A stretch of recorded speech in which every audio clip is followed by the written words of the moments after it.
Bonjour, dans ce deuxième tutoriel, nous allons voir quels sont les modes d'accès à l'application de base de données agile au sein du COS. Nous verrons qu'il y a deux modes de connexion selon que l'on est sur une ligne sécurisée d'un des sièges locaux du COS ou bien que lorsque l'on est en télétravail ou sur un autre site du COS n'ayant pas de ligne sécurisée. Donc pour ce faire, nous allons regarder une petite présentation assistée par ordinateur pour vous permettre de comprendre techniquement comment on se connecte à la base de données. Donc c'est le module numéro 2, accès à l'application. Quels sont les modes d'accès à l'application Agile? Le portail externe de la fondation COS en dehors de la structure et le bureau déporté, appli diffusion, ou bien si on est à l'intérieur d'un des sièges locaux de la structure qui possède une ligne spécialisée, directement l'accès à Agile par le bureau déporté de la fondation COS sans passer par le portail externe. On gagne ainsi quelques clics. Donc nous allons voir techniquement cela en détail avec cette petite présentation.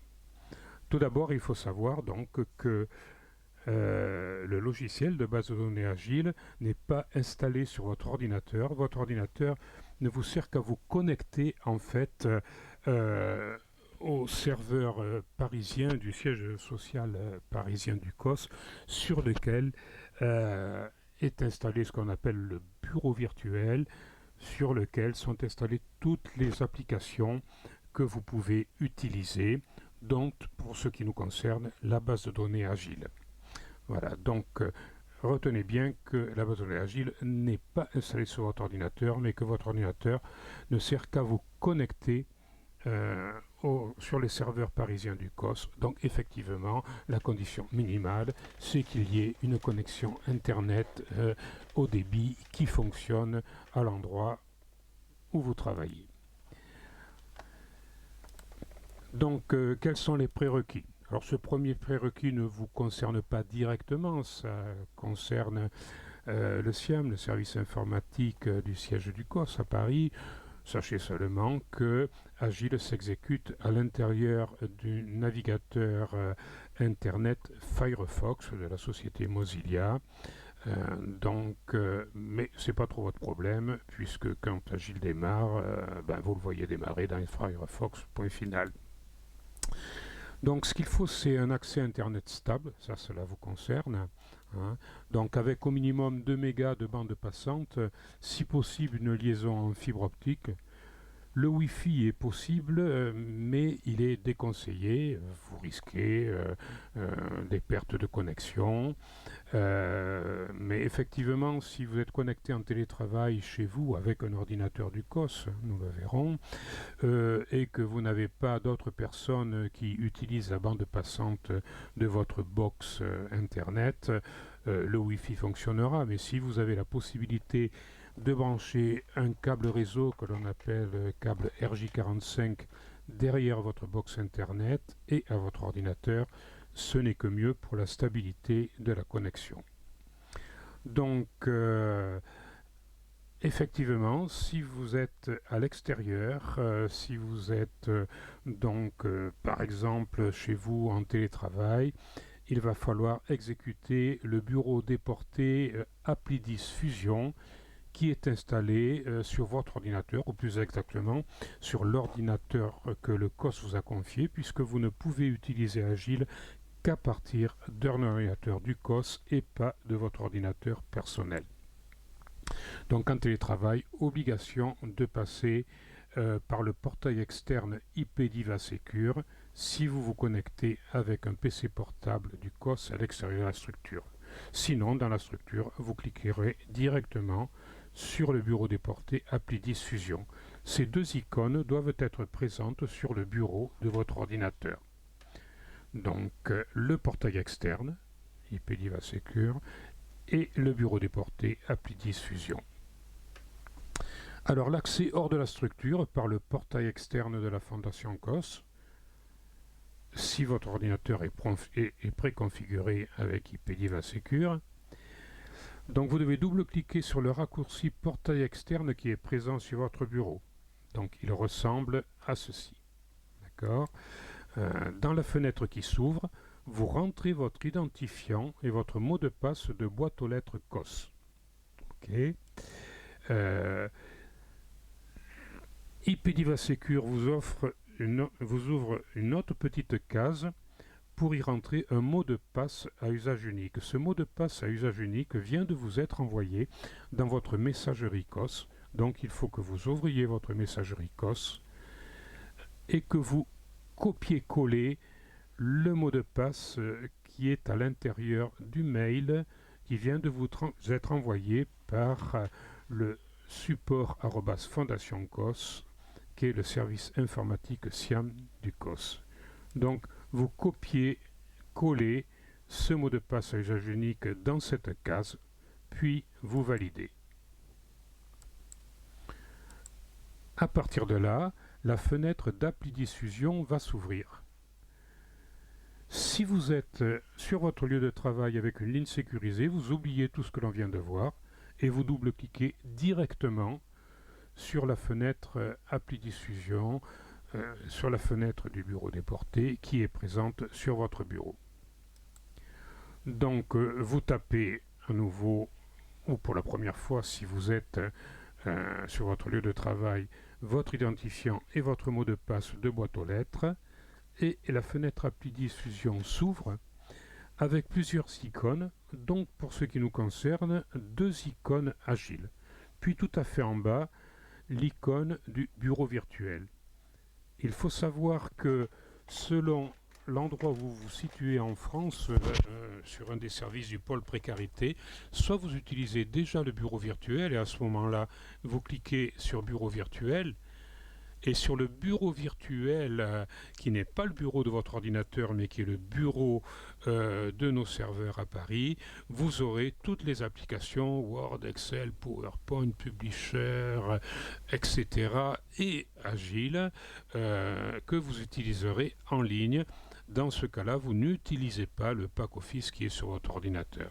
Si vous n'utilisez pas encore le bureau virtuel, eh bien, vous allez déclencher Agile en démarrant le logiciel Agile installé sur les serveurs parisiens, en cliquant sur l'une des 2 icônes Agile ou Agile Test.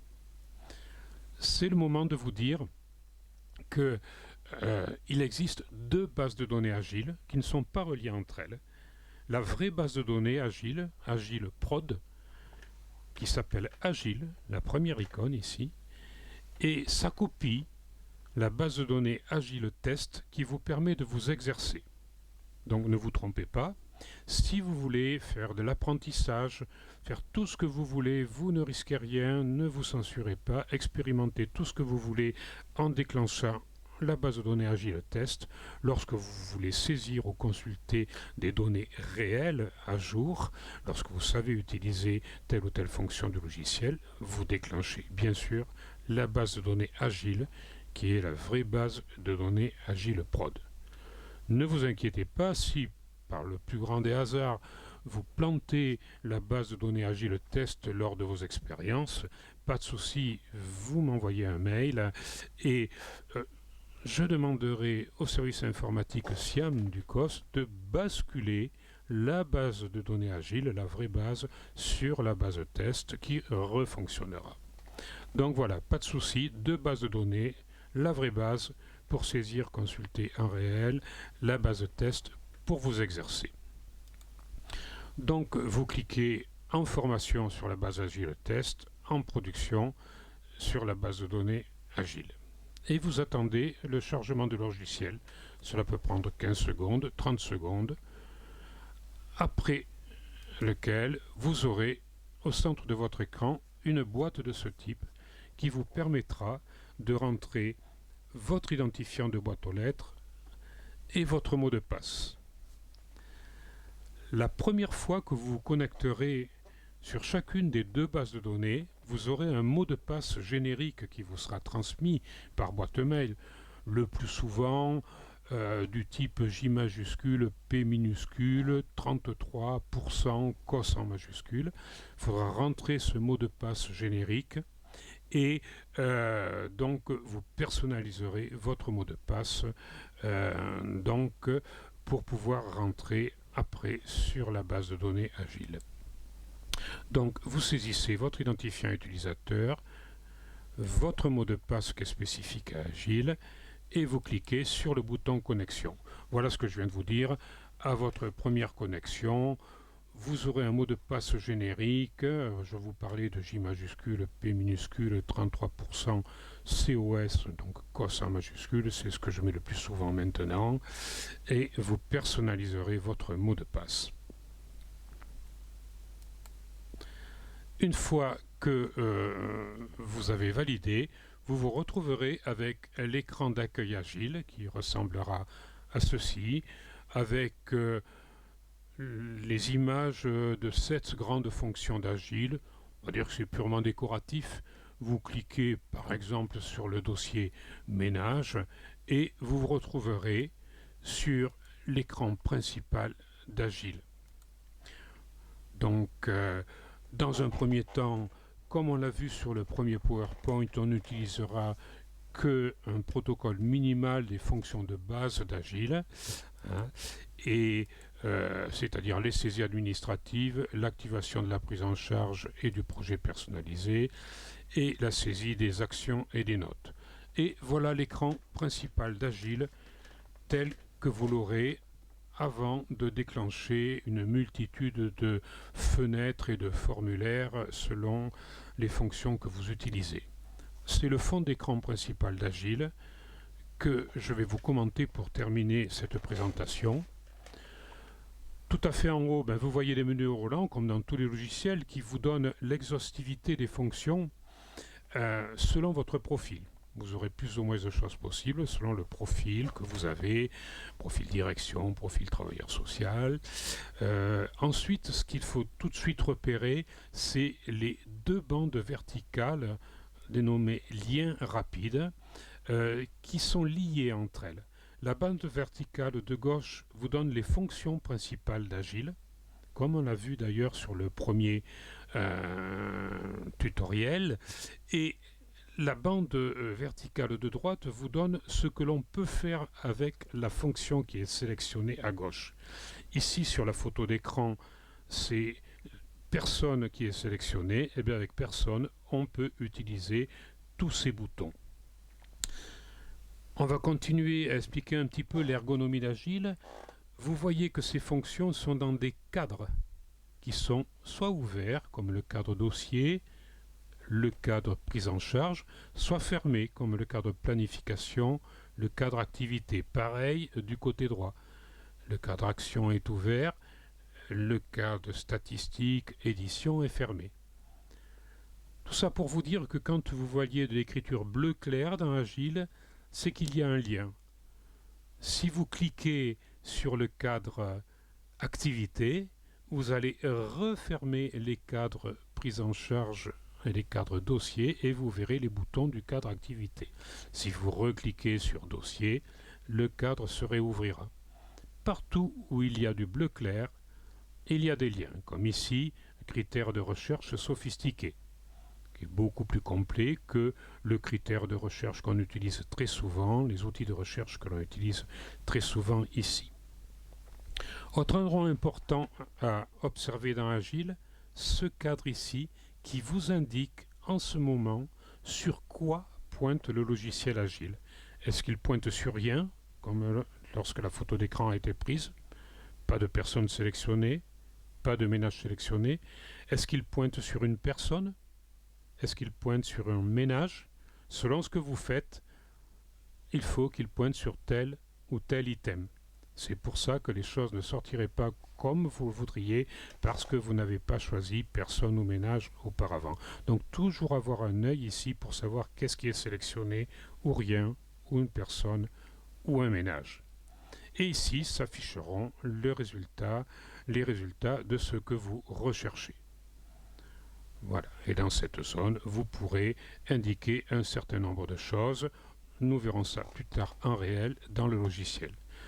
Voilà pour ce qui est de la fenêtre principale d'Agile. Voilà pour ce deuxième tutoriel. Je vous donne rendez-vous au tutoriel suivant pour continuer à découvrir ce logiciel Agile.